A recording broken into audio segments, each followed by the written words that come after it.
This video is covering what an easier training day ordinarily looks like. On a Monday, I would normally run a little bit further than I do shown in the video. I would normally go run with my running club. I had raced the previous day, so obviously I decided to take things a bit easier and basically just do a little bit of a shakeout to keep the legs loose, but the structure of the day is basically the same as it always is. And on with the video. Monday mornings. Mondays are a much lower running volume day for me, but there's still quite a bit of training that goes on. So we start off the day with a peanut butter and Marmite bagel.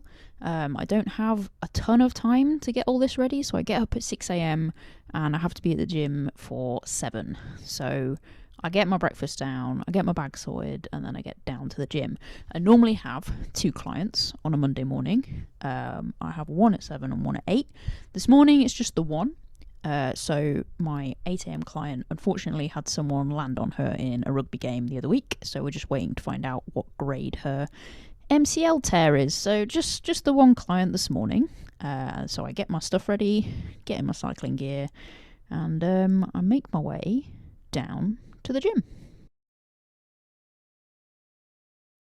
After coaching, I eat a banana and then I get ready to do a strength session. This morning, because I only had the one client, I ended up having to do the session a little bit earlier than I'm used to, so I was not quite as awake as I maybe wanted to be. But I do an upper body session in the mornings on a Monday, and here's just basically a selection of the kind of things that I'll do during one of these sessions. It's not always exactly the same, but I basically aim to hit most of the major muscle groups in my upper body. Because I go bouldering on Sundays, there's a little bit less pulling in the Monday session, so there'll be a few more pushing movements, but generally I'll just work my way through all the different muscle groups and make sure I stay pretty balanced. I think it's important for me because I do quite a bit of bouldering to keep a really strong upper body, but I do think it is useful for runners to try and do upper body strength training if they can. They don't necessarily have to do exactly all the things that I'm doing. This is just kind of my preference, but it is really useful to have kind of a strong upper body and be fit in an all-round sense. Because it does help, particularly if you're doing really long fell run type stuff and you've got to carry backpacks, ultramarathon type things. I think having strong shoulders, strong arms, and a really strong core is really, really important for really, really long distance stuff.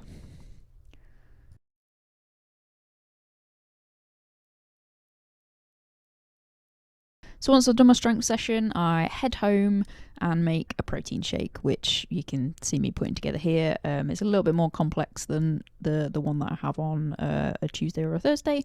So I'll put some extra bits and pieces in here, put some spinach, some blueberries, and a bit of banana in, and that just gives me a bunch of extra calories and make sure I get about 30 grams of protein in after doing a workout so that my muscles can recover.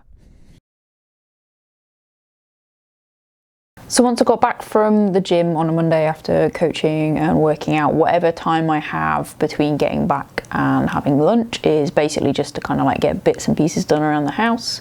Any chores, any little bits of admin that can kind of squeeze in before I start making lunch.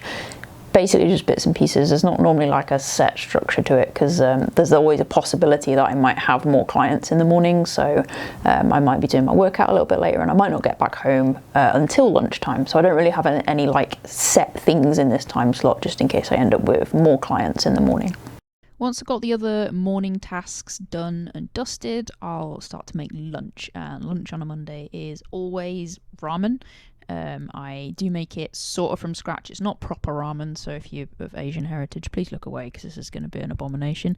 But it's just quick ramen that I can chuck together, and it takes me 20 minutes to make. So I've got tofu in there, I've got mussels, and I fry an egg. So it's loads of protein, and it's got lots of salt and vegetables and stuff in it. So it's a really balanced meal. It gives me all the stuff that I need to fuel my training.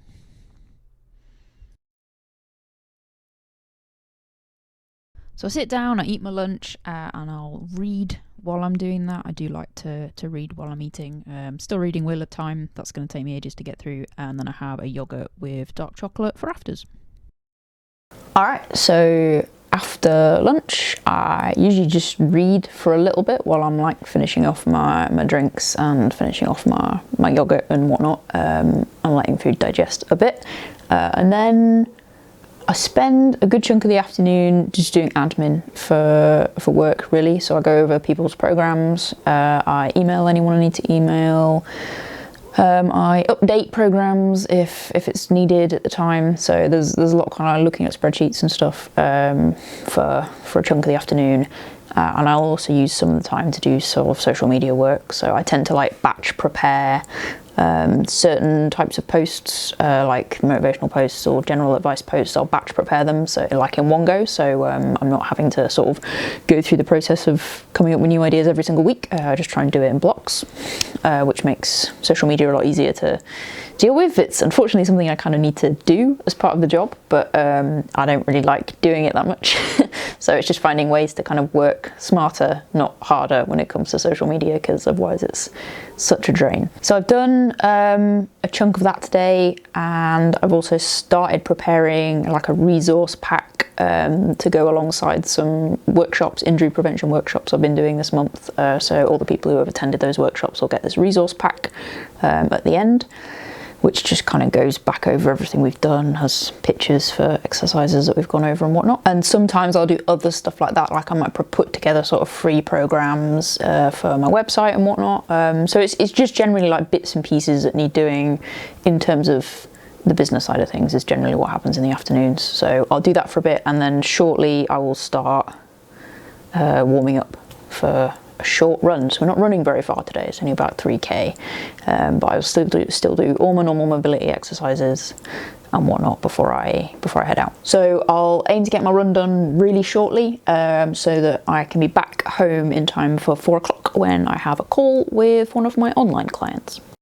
I'm going to keep banging on about mobility work in these videos because it is genuinely incredibly helpful. So I do a full mobility routine and activation exercises before every run. If I don't always have time, I'll maybe shorten it a little bit and just do like a little bit of hip mobility and some activation exercises. But I always do something, regardless of exactly what the run is. So this run was 3 kilometers easy, and I stuck in some hill sprints at the end. Hill sprints are really important for developing your fast twitch muscle fibers, so I'm trying to stick those in my easy runs at the moment. After my run, I'll have a few minutes to get some chores done, get a snack down me, and then I call my online client, and after that call I make tea, which on this day was fish pie. And that's pretty much how the day goes. Normally on a Monday I do go and run with my running club, so that would happen in the evening. So I wouldn't do my like run at about 5 o'clock when I normally do it. I'd eat first generally, and then go to my running club. It depends a little bit on how I'm feeling. Sometimes I do eat afterwards, but that does mean I have to eat quite late. And I don't really like eating really late in the evening, so I normally try and eat something before I go to running club. And on a normal Monday I'd probably run anywhere between 6 and 8 kilometers with my running club. It depends a little bit on what everybody's doing and how I'm feeling. So the total for today was obviously only about 3 kilometers run. My workout was just over an hour, about an hour and 5 minutes. And calorie consumption for the day was still up in the kind of like 2,300 calories region, and that's generally what I try and hit most days. Even on an easier day, I still try and hit the same number of calories, because it's not great for the body to be yo-yoing up and down in terms of like calorie intake all the time. So I try and keep it pretty consistent every day. Protein intake obviously still stays quite high. I obviously did do an upper body workout, so that still needs protein to build and repair muscles afterwards. And yeah, probably about 100 grams of protein is usually what I hit most days. It might drop to 80 sometimes it might be a bit over 100, but within that range somewhere. Basically like at least 80 grams of protein is where I aim for, and then I try and go beyond that as much as possible. Part of the reason I do that with the protein intake is because it's not all going to be synthesized in my body, so it's better to kind of like over egg it a bit and have a bit too much, a bit more than you really need, and then that just makes sure that what you do need is getting like synthesized in your body and absorbed. All right, I hope that was another useful insight into just structuring training around my current work schedule. Obviously as my client base increases, my morning will get busier, but this is a little bit easier to organise than my Tuesdays and my Thursdays, because all my coaching is just sort of in the morning, and then it happens and it's out of the way, and then I can kind of get on with other stuff in the afternoon. I don't really have to think about trying to fit in proper run workouts and things around it. So Mondays and Wednesdays are a lot easier to schedule training around than Tuesdays and Thursdays are, but you know, it swings and roundabouts. All right, thank you very much for watching, and I will catch you in the next one.